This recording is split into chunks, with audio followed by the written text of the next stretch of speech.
Yeah, it's Fliptrix, representing High Focus Records. Big up to all the Piff highway travellers out there, cruising along the interdimensional highway all day, every day. I'm Lara, I'm here for UK-based music, and we're here with Fliptrix.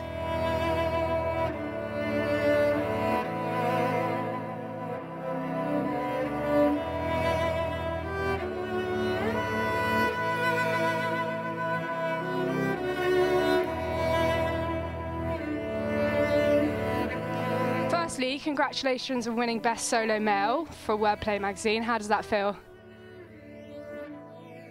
It's a good thing to have happened to me. Obviously, like, it's nice. The last couple of years, been putting in a lot of work and dropping like 2 albums last year. The Third Eye of the Storm, The Road to the Interdimensional Piff Highway. So like, yeah, no, it's nice to see your work getting recognised. Obviously, Wordplay are doing a lot of good work with the scene and stuff at the moment. So it's nice to to get the recognition for all the stuff that you put in as well. And also there was 3 other EPs that came out as well, but they were just digital, which was the Wildin' Out EP, Mind Travelling EP, and More to Adore EP, and they were on iTunes. So that was like 3 EPs and 2 albums in a year, and all of the touring and stuff as well. So big up to Wordplay, you know what I mean, for representing like the real music and that. So it's good. It's nice to see it come together. Quite clearly, you and your label have gone from strength to strength. What can we expect from you and the High Focus gang in the future? Yeah, there's a lot of stuff going on at the moment. We've got working on a new 4 Hours album at the moment, which people will be happy to hear. Actually, we're going to be recording it tomorrow. Start recording it tomorrow, so that's good. And then we've got a new album from Leaf Dog and BVA, MC, and called Brothers of the Stone, produced by his little brother Ill Informed on the beat, so he's heavy, you should look out for that.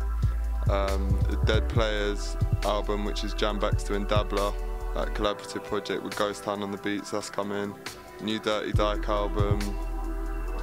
Rag and Bone Man, who's like a really talented singer, so it's like switching it up a bit there. We've got Leaf Dog on the production for that, with Rag and Bone Man singing over the top there, so that's gonna be big, yeah. So got a lot of stuff, and also like a couple of other treats in store as well, which haven't really spoken about elsewhere, so they're gonna be coming. So we've got a lot of stuff for the people coming. So yeah, it's just gonna be pumping out as many releases as we can really throughout the year, and just keep focused. So that's all good.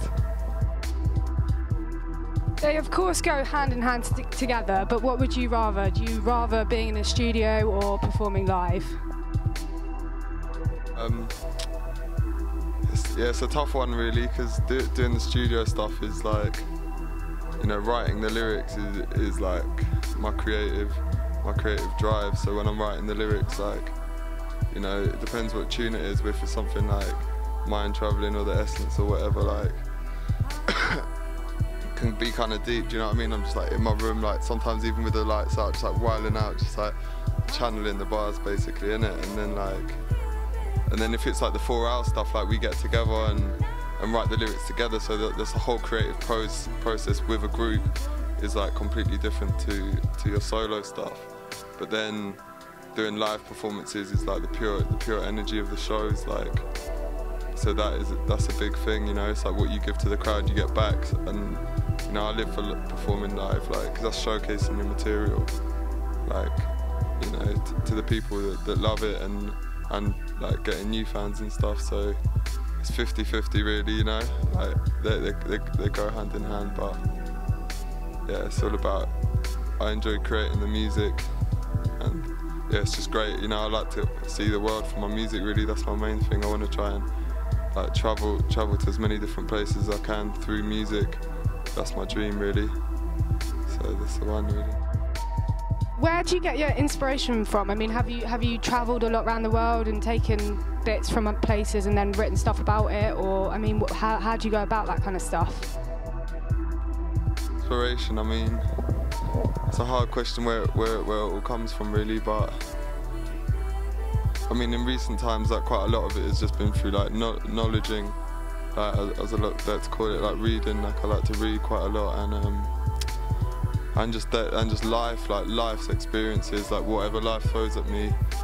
You know, it's like a way to deal with stuff. You know, like if sad things happen to you or whatever, if you put it out through your music, it's like, I don't know, it could even be like a way of grieving or whatever. Do you know what I mean? It's just like if you get it out and you get it off your chest, even if like stuff that I've learned or whatever, I want to put it out there, and then it's like, I don't know, it just seems like filtering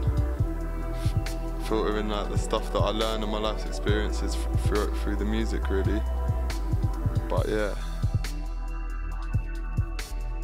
There have been a lot of cross-genre collaborations recently. Would you think about going into doing other genres, or I mean, what's the future for that? Are you staying in hip-hop, or? Definitely where my heart is. So like, you'll always be hearing hip-hop music from me. In terms of like crossing over to other genres like dubstep or anything like that, I don't really have any like particular desire to do it, and I would never ever do anything for the money, you know. So if like, I mean, when I got into hip hop, I was like 16, and I was like about 12. But when I started going to hip hop shows, I was about 16, and like that was like back in the old sort of golden era age, like when Kung Fu and all that was popping off, and it was big then. And then it went into like a slumber, and it's like come back up like a lot more recently. So I've seen it go through like the ups and downs and stuff. But I mean, the only other stuff you might hear me on would be like doing collaborations with my brother, who's like called Contigo. He makes kind of like laid-back sort of ambient garage stuff, which he produced actually in the Essence, and like I quite like that sort of stuff. So you know, you might hear me on a couple of things like that, but it's just, it wouldn't be like any move to try and get any more commercial exposure. It'd just be experimenting for what I like. You know, if someone did throw like some mad jungle beat at me, you know what I mean? If it was sick, I might do it. You know what I mean? If I like it, I'll do it. As long as the music sounds good, then I'm down, really. But hip hop is where my heart is, so that's what mostly you'll be hearing from me, really. That boom bap. The hip-hop scene at the moment is really healthy, and High Focus are definitely at the forefront of the genre. Where do you see the label going in the next few years? Where do you want to see it? Well, basically, I mean, we've got a few new artists who are going to be putting out music. So we've got Rag and Bone Man. Look out for his project with Leaf Dog. There's an EP coming, and then an album, and some new stuff from a guy called Cracker John, who's Croydon representative.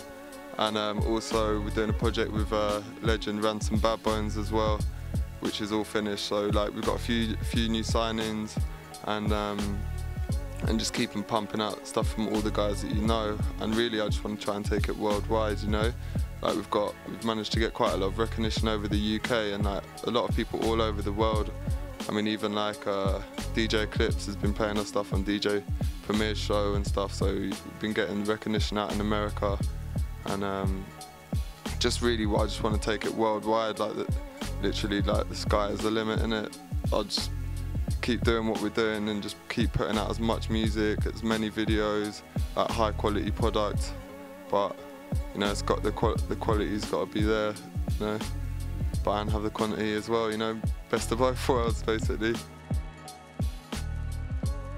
So your last album, The Road to the International Piff Highway, you said that you recorded it in such a quick time, and that you wrote the tracks in numeric order. How was that for you? Why did you decide to do it that way? I mean, the way that whole project came together was quite crazy, really. Like, it wasn't planned to be an album before it happened. Basically, I got a good friend called Molotov, and he lives out in Switzerland. And he produced like some beats on my first album, Force-Fed Imagery, and on Theory of Rhyme. And like Run One's been like my boy since day, really, and we've worked together on like my first 3 albums. And then basically we went to visit him to Switzerland just to go chill and make some tunes.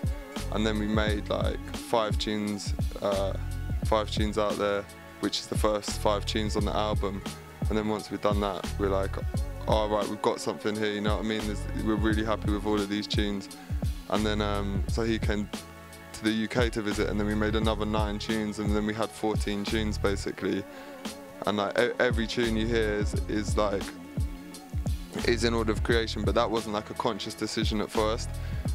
Yeah, basically, and like loads of mad stuff happened along that journey, and like literally like laws of attraction, like everything was working for us like the whole way. Like it got ridiculous, like 'cause what we're putting, you know, the album is a positive album, like, and you know, a lot of people talk about the problems and stuff, but they don't really talk about the solutions and shit. So, you know, I wanted to change out there and put out something positive for the people, do you know what I mean? And like raise the vibrations of like people listening to the music, and like bring unity together through music, because music is such a powerful medium. Like, you know, if you look at all sorts of artists, you know, I mean, like look at like Bob Marley and shit, what he's done with his music, like how it has affected like everyone, like it's so powerful. Like it can like, I don't know, I just think how music speaks to people is like incredible. So I was really conscious about what I was saying, and like the effect it was going to have on the listener, and like trying to make a positive change basically. And like, yeah, so everything was just, it was like the universe was like helping us make that album. Like it was ridiculous, like every single sample, like, and like all the lyrics I just wrote on the spot. None of it was pre-written, like, and yeah, it basically just came to us and then we just released it. Like, it's kind of mad. So yeah, that's how that album happened. And then I was listening to which order should we put it in, and it just worked perfect in the order that we made the tune. So then yeah, that's how the highway happened, isn't it? Artists are you feeling at the moment, MCs or producers outside of your usual? Yeah, there's definitely a lot of good talent out there at the moment, like producer-wise. Like Too Late's been killing it with the beats. That guy George Fields as well, he's been doing some nice stuff. And then yeah, obviously, you know, from America, like Action Bronson, Rock Marciano, everyone's saying them guys, but they are killing it, so I guess that's why, you know. Yeah, there's a lot of good talent around it. Nice, you know, the UK scene is the healthiest I think I've ever seen it. And like, I think a lot of people, even from America, are noticing the talent that is over here. And like America, apart from the guys like I just mentioned, and obviously a lot of the, you know, the old OGs, like it's lost a lot of the realness. And I think even America is looking over to the UK now, because we've got that classic, you know, sound, you know what I mean? So yeah, it's good. What music can we find on your MP3 player at the moment? Do you know what? Like a lot of the stuff I've been listening to recently is a lot of the new High Focus stuff. Like, but that's only because I got so much to plan for it. I've probably got about 10 albums like sitting there waiting to come out, and that, you know, that could even be an underestimation. It's like, it's ridiculous. Like the work rate of the crew is mad. So like that obviously involves a lot of planning, like in terms of videos and stuff. But I've been feeling M9's new album a lot, Magna Carta. That's real sick. And like, yeah, the Action Bronson stuff and Rock Marciano stuff that's been coming out. So yeah, a lot of that stuff, and then yeah, just some reggae and chilled vibes, a bit of soul music to wind down with, and that, you know what I mean. So that's pretty much what's been playing really. It's quite evident from your lyrics that you're into the whole spiritual side of things. Where do you learn all that stuff from? What got you into it? It's kind of a long story, I guess, but when I started writing Third Eye of the Storm, like, you know, I didn't even, for some reason I just called like the Third Eye of the Storm. I didn't even really know too much about like the third eye or whatever when I chose the name. And then I started writing all of the tracks, and yeah, it was like I was obviously searching for something, do you know what I mean? But at the time I didn't realise that was sort of like, you know, some sort of spiritual enlightenment. When I was making it, I didn't really realise like until afterwards, until it got later. And then like, yeah, reading back and looking over my lyrics, I was like, right, that's really like what I was searching for. And then I had a couple of like powerful experiences, and then it basically near the end of, because like a lot of things started getting on top for me, it started feeling like low, like, oh, there must be more to life, do you know what I mean? There has to be more to all of them questions that I'm sure like everyone asked themselves, you know what I mean? And then like all of the London riots popped off, and then like being in Camberwell, all around that, all of the madness and shit, I was just like, do you know what I mean? And then basically I had like quite a few revelations, and then And then yeah, that's where it all started. And then I just had to start making sense of stuff, and I got into like sacred geometry and ancient civilizations, and like the consciousness, like the power of consciousness and the power of the human mind is like it's incredible, like how powerful it is. And then just started looking into like pineal gland detox, meditation, like completely changed like my diet, my lifestyle, absolutely everything, getting into it. And practicing meditation and that. And it's mad that you can see, like, you know, when you normally see black when your eyes are shut, you can see like full-on visuals, do you know what I mean? Like, and just having like these profound experiences, like, you know, it's like there is more to it than meets the eye, basically, you know what I mean? And everything is like, so many people are like socially conditioned through like, you know, television, radio, all of that sort of stuff, and it's so easy to just get stuck in that frame, you know what I mean, and not look outside it. And if you look outside it, you're branded like a conspiracy theorist, you know what I mean? Oh, he's a conspiracy theorist, yeah, you must be crazy, do you know what I mean? But really, these people are just truth seekers, like, and they just get branded with that name. But there's like, yeah, it's just interesting, isn't it? I just like knowledge, like it interests me, and like to, you know, find out the full capabilities of the human mind and like consciousness, and like looking into like quantum physics and crazy stuff like that. Like it starts to put things into perspective, and it's just exciting, man. I just got like a thirst for the knowledge, like, and it gives me something to rap about, which is different and interesting to other people, and it's nice to put a positive spin on stuff rather than just, like, you know, like I say, just saying, oh, I haven't got any money because of this, or this is shit, this is crap, do you know what I mean? So yeah, just hungry for that knowledge, innit, and just trying to find the answers, innit, basically. But yeah, it's very time consuming, innit? It takes up a lot of time. I just spend my spare time just watching documentaries, like reading books. Yeah, but it's better than watching the TV, innit? I've got no TV in my house, which is a good thing. So throw your TVs away, and you'll love it. You know what I mean? Firstly, I'm gonna fire some just words over you, and you've got to say whether it's a piff or a myth. So piff is yes, and myth is no. Right. Okay? So money. Myth. Ego. Myth. Meditation.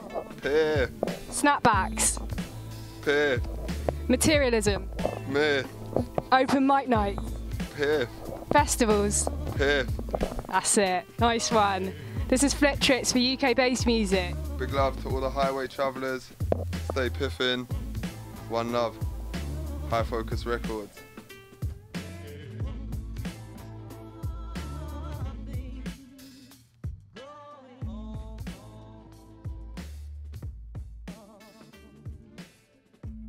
All day, every day.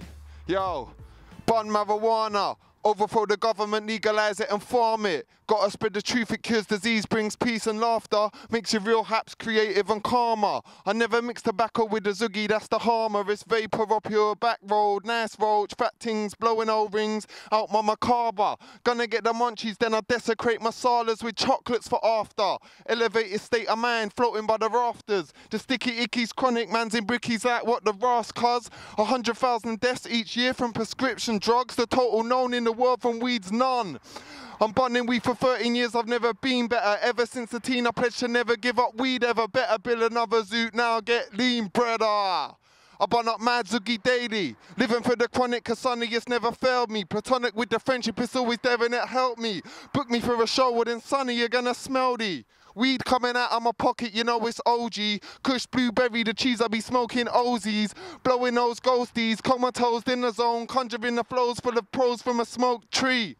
Jeez, I can't even see my eyes geese. Floating on the high seas, a line by my rhyme schemes. Peak times round here are oh so pricey. But I don't care, I'll take Mary out nightly. I'll treat her so nicely, wrap her up tightly. She's smelling so fresh, I might make her my wifey. The piff's on the highway, one token you're irie. If you love the herb, bust your peace sign, high G.